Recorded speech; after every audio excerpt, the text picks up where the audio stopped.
Ferguson began playing a kind of Keith Richards riff, and the lyric, almost verbatim, just came straight out in the Hacienda in Manchester.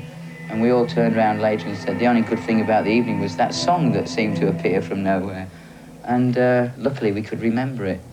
So that started the line of thought.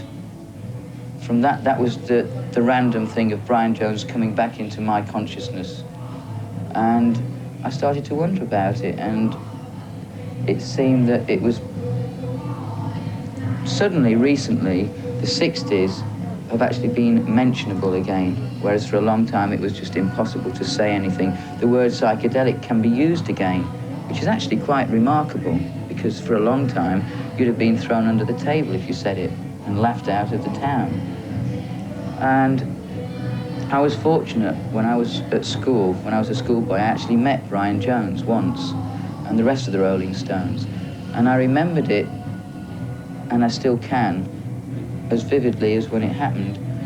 And the strange thing that struck me then, and I didn't try and articulate, was that he seemed completely separate from the other people in the room the whole time, like a phantom, as if he was not real. And I also then remembered that when they started making singles, I bought every Rolling Stones single, and then I stopped. And I suddenly thought that was when he died. I never bought any more. And I hadn't done it consciously, but it made me wonder why there was such a definite stop, a shutting down.